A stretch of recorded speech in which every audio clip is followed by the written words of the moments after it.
আসসালামু আলাইকুম, আমি জামাল নাসার। আজকে পড়ব হচ্ছে হোমিওস্টেসিস। তো হোমিওস্টেসিসটা কি এটা একটু বোঝার চেষ্টা করি। Self regulating process by which an organism tend to maintain stability while adjusting to condition that are best for its survival। অর্থাৎ মনে করে হচ্ছে এটা এমন একটা কন্ডিশন, এটা পিএইচ লেভেলও হতে পারে, গ্লুকোজ ব্লাড গ্লুকোজও হতে পারে, বডি টেম্পারেচারও হতে পারে। যেমন হচ্ছে আমি পিএইচ এর কথা যদি বলি, যেমন আমাদের রক্তের পিএইচ হচ্ছে 7.35 থেকে 7.45 এর মধ্যে থাকলে আমাদের শরীরের জন্য বেস্ট, মানে এটা আমাদের শরীরের জন্য বেস্ট। তো এটা রাখার জন্য কিন্তু একটা মেকানিজম আছে। মাঝে মধ্যে হচ্ছে দেখা যায় হচ্ছে তোমার পিএইচ লেভেলটা আমাদের দেহে হঠাৎ করে বেশি হয়ে যেতে পারে, কম হয়ে যেতে পারে। তো এটাকে হচ্ছে মেনটেন স্টেবিলিটি, এটাকে একটা নির্দিষ্ট রাখার জন্য একটা মেকানিজম রয়েছে। তো এই মেকানিজমটাকে আমরা বলি হচ্ছে হোমিওস্টেসিস। তো এই হোমিওস্টেসিসের দুটো মেকানিজম, একটা হচ্ছে তোমার পজিটিভ ফিডব্যাক মেকানিজম আর একটা হচ্ছে নেগেটিভ ফিডব্যাক মেকানিজম। তো মেকানিজমগুলোকে আমরা পরবর্তী আরেকটা ভিডিওতে বলবো, যেটা ডিসক্রিপশনে দেওয়া আছে। তো দেখো, হোমিওস্টেসিস যেগুলো নিয়ন্ত্রণ করে, এটা হচ্ছে পিএইচ লেভেল নিয়ন্ত্রণ করে, যেটা হচ্ছে আমাদের 7.35 থেকে 7.45 এটাতে রাখতে হয়। ব্লাড গ্লুকোজের একটা রয়েছে, এরপর হচ্ছে বডি টেম্পারেচার রয়েছে 36.5 ডিগ্রি সেলসিয়াস, এটাকেও মেনটেন করতে হয়। তো এগুলো সবগুলো কিন্তু হোমিওস্টেসিস মাধ্যমে হচ্ছে করতে হয়।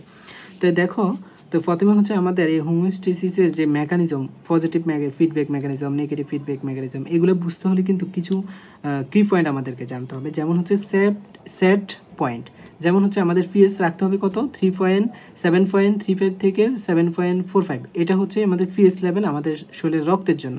তাহলে এটাকে আমরা বলবো হচ্ছে সেট পয়েন্ট, এটাকে হচ্ছে আমাদের রাখতে হবে।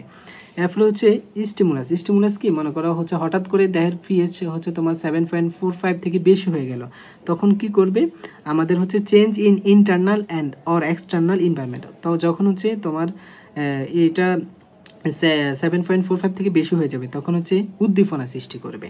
তো উদ্দীপনা সৃষ্টি করলে কি হবে, এরপর দেখো তখন হচ্ছে একটা রিসেপ্টর থাকবে। রিসেপ্টর বলতে সাধারণ হচ্ছে a cell or tissue that sensitive to stimulus, মানে হচ্ছে যে উদ্দীপনাটা গ্রহণ করবে and communicate to control centre. যেমন হচ্ছে মনে করো নিউরনগুলো হচ্ছে আমাদের কি করে, এটা হচ্ছে বহন করবে, ক্যারি করবে স্টিমুলাসটা, ক্যারি করে আমাদের কন্ট্রোল সেন্টার মনে করো হচ্ছে আমাদের মস্তিষ্ক হতে পারে, বেশিরভাগ ক্ষেত্রে হচ্ছে আমাদের ব্রেনে হচ্ছে তোমার কন্ট্রোল সেন্টার হয়। তো তখন হচ্ছে এই রিসেপ্টর গ্রহণ করে তোমার হচ্ছে কন্ট্রোল সেন্টারে হচ্ছে পাঠাবে। তো কন্ট্রোল সেন্টারটা কি হতে পারে, সাধারণত ভেনে হয়ে থাকে। এরপরে হচ্ছে ইফেক্টর, এরপরে হচ্ছে তোমার ধরো হচ্ছে কিভাবে হচ্ছে 7.45 থেকে কিভাবে কমানো যায়, কমানোর জন্য হচ্ছে একটা মেকানিজম ফলো করতে হয় এবং ইনফরমেশন পাঠাতে হয়, এটাকে আমরা বলেছি ইফেক্টরস। এটাও তোমার এক ধরনের টিস্যু বা অর্গান হতে পারে।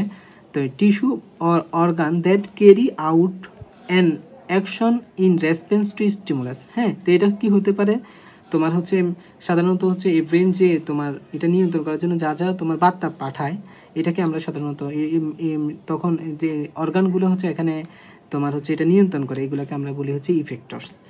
তা আসো, মনে করো আমাদের শরীরের হচ্ছে নর্মাল কন্ডিশন সেট পয়েন্ট, মনে করো পিএইচটাই মনে করো 7.45।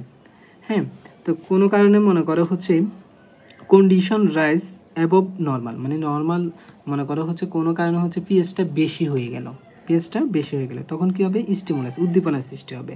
তো এই উদ্দীপনাটাকে detect the stimulus, receptor site থাকবে, এটা হচ্ছে তোমার কি করবে, ডিটেক্ট করবে। এরপর হচ্ছে রিসেপ্টর সাইট কি করবে, এটাকে কন্ট্রোল সেন্টার মনে করো ব্রেনে পাঠাবে বা হচ্ছে তোমার বিভিন্ন গ্ল্যান্ডে পাঠাবে। হ্যাঁ, তো এই রিসেপ্টর কন্ট্রোল সেন্টারটা কি হতে পারে, তোমার গ্ল্যান্ড হতে পারে, মাসেল হতে পারে, তোমার ব্রেন হতে পারে। হ্যাঁ, এরপরে কি হবে, ও কি করবে, কারেক্টিভ মেকানিজম ইফেক্টরস। তো এখানে হচ্ছে ইফেক্টরস কি করবে, তোমার পজিটিভ ফিডব্যাক মেকানিজম আছে, নেগেটিভ ফিডব্যাক মেকানিজম আছে, যেটা করতে হবে। যেমন পজিটিভ ফিডব্যাক মেকানিজমটা কি, তোমার হচ্ছে কোনো কিছুর ক্ষরণ বাড়াতে হবে, মনে করো বৃদ্ধি করা, এটা হচ্ছে পজিটিভ। আর নেগেটিভ মনে করো কোনো কিছুর ক্ষরণ তুমি কমায় দিয়ে তুমি যদি এটা নর্মাল করার জন্য যদি কমাতে হয়, তখন এটাকে আমরা বলি হচ্ছে নেগেটিভ ফিডব্যাক। তো মানে এরপরে কি হবে, তোমার হচ্ছে নর্মাল কন্ডিশন হবে। ঠিক আছে, তো এখানে হচ্ছে তোমার কি করতে চাই, এটা বেশি হয়ে গেছে, বেশিটাকে তুমি কমাইছো। হ্যাঁ, তো বেশিটাকে কমানোটাকে আমরা বলি হচ্ছে তোমার কি, নেগেটিভ ফিডব্যাক মেকানিজম।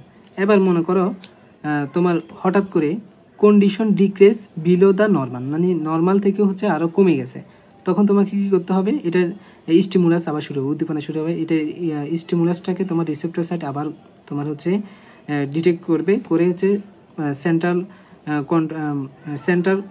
কন্ট্রোল সেন্টারে পাঠাবে। এরপরে হচ্ছে এখান থেকে আবার ইফেক্টর, তখন হচ্ছে ক্ষরণটাকে বৃদ্ধি করতে হবে, হ্যাঁ পিএইচটাকে তখন মনে করো কি বৃদ্ধি করতে হবে। তো এই বৃদ্ধি করাটাকে আমরা বলি হচ্ছে পজিটিভ ফিডব্যাক।